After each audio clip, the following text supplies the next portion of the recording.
Hi there, Arran from Rediscovery Fashion here. I was delighted to host a masterclass for Reuse Month last week, and I just wanted to do a little follow-up piece to show you some of the close-ups of the pieces that were in the background. There was a few questions asking for close-ups, so we have here a couple of examples of the t-shirt shirt combination, and these are really good for showing you different ways to combine two pieces of clothing together. So we have the wider shirt fitting into the narrower t-shirt. So we used the gathering stitch. I went through that in the class, but just to give you another look at the gathering stitch.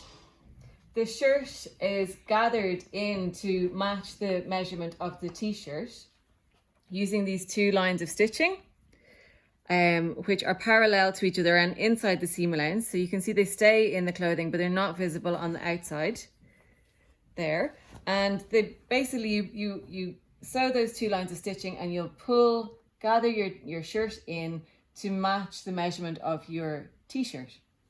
And that's a really good way to fit the shirt into the narrower t-shirt. And we also went through this method, so you can see the different look. This method was using a tapering the side seam of the shirt, and so creating a kind of A-line shape with the bottom of the shirt. And you see that gives a different look to the shirt, a kind of more streamlined look. Also, just to show you the way that we used some of the different elements, the finished elements of the shirt, to create design features on the t-shirts. And I was going through, it's really useful to use the t-shirts. They're a really nice fabric to use, to work with. They don't fray, but to take them away from the look of a t-shirt, it's a good idea to do something with the sleeves or with the neckline. But you do need to be careful that you don't compromise the stretch of the neckline, because it needs to get over your head still. So that's why this asymmetrical kind of design feature here is a really nice idea.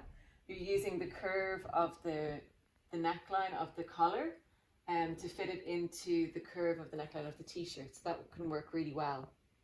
On this one, I unpicked the pocket with a stitch ripper, so very carefully unpicked it, and was able to move it from the breast of the shirt down to the skirt, because everyone knows a pocket in a dress is a really good thing. The gathering stitch you can see in this jeans upcycle as well, so you can see that there's a gathering effect here to give a similar kind of look. The jeans, you do need to take apart the crotch seam here and open it out and flatten it down, so they're kind of overlapping the two side seams. It's a bit more visible in this one actually,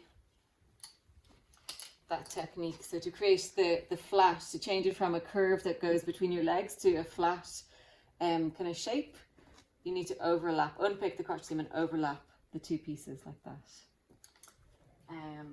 There's another few things that I wanted to go through with you in closer detail. So there was this one that we went through as well.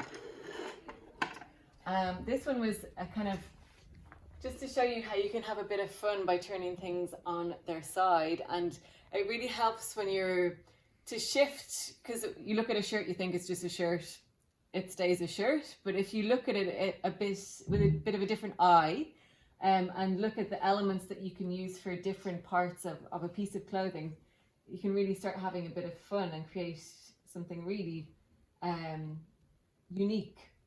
So here the collar has been used as the sleeve, and the button placket has been used as the opening for the head, for the neckline. And then what I was going through in the class was the idea of having a bit of fun with this kind of draping method, so that you don't need to be using pattern pieces all the time, but you can create your designs by having a bit of fun exploring how you want to make pleats or gathers in your pieces of clothing, and how that would create different shapes and different looks. And then you can pin them and stitch them into place. So you can do this on a mannequin, or you can do it actually on yourself in the mirror. Just have a bit of fun. If you're doing it on yourself and you're trying it on and off, it's a good idea to use safety pins as opposed to pins, because you might end up injuring yourself. So that can be a bit of fun. It's all the time looking at your clothing and your textiles and seeing what finished pieces are already part of that clothing that you can use for something else, for your reuse or redesign projects. This one is a really nice example as well, where the bottom of the jeans is actually used as the top of the jeans is used as the bottom of the jacket. Then for the month that's in it, I was just going to show you this t-shirt upcycle for Halloween. So happy Halloween to you. This is just a stenciled t-shirt. So it's a kind of, if you don't have a particular costume that you want to wear, but you want to get into the spirit of Halloween, you can get a t-shirt and just draw your stencil on the inside. So turn it inside out and draw whatever design you want. Just be careful not to cut the holes too big, because the t-shirt will stretch out of shape. And that's why you can see I've used these kind of connecting lines to create the eyes so that they'll keep their shape. So yeah, that's kind of a quick run through of a few of the items that were shown during the masterclass. Hopefully you'll join me again for another class of some kind, or a workshop actually in person here in the Rediscovery Centre.